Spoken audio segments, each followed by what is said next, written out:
L'Église en tout lieu doit être née dans le ciel.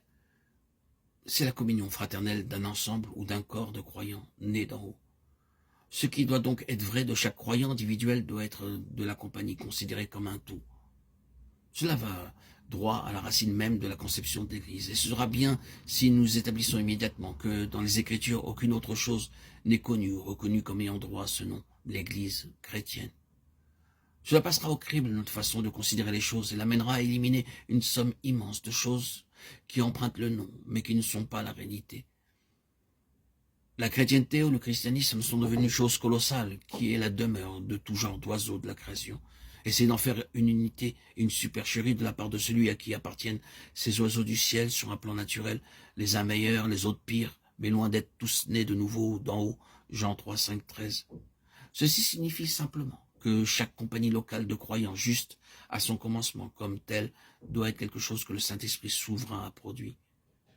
Vu que l'Église tire son caractère de sa tête, de son premier-né, de sa pierre angulaire, du fondement, elle doit voir dans chaque représentation son origine dans le ciel et incarner la vie du ciel. Cela signifie qu'une formation par l'action de l'homme est exclue. Ce n'est pas une institution, elle jaillit de la vie. Il doit être possible de dire de toute église locale ou de l'église en quelque lieu, ce fut un acte de Dieu. Remarquez, nous sommes en train de chercher à atteindre la racine de cette question, de savoir ce qu'est l'église et ce qu'elle n'est pas. Notre réelle préoccupation est de savoir ce qu'elle est. Étudiez dans les évangiles ce que Jésus a dit à propos de lui-même et à propos des hommes, et vous verrez la clé de ce qu'est réellement l'église. Cela conduit à la chose suivante quant à l'église locale. Si l'église est née du Saint-Esprit, elle est née d'un travail d'enfantement du Fils de Dieu. Donc, la loi du travail d'enfantement doit se trouver juste à l'origine de toute véritable représentation de l'Église universelle ou locale. Dans le Nouveau Testament, l'Église universelle et les églises locales sont issues d'un réel travail d'enfantement. Le travail d'enfantement, l'agonie et la souffrance de Christ ont donné naissance à l'Église, à la Pentecôte.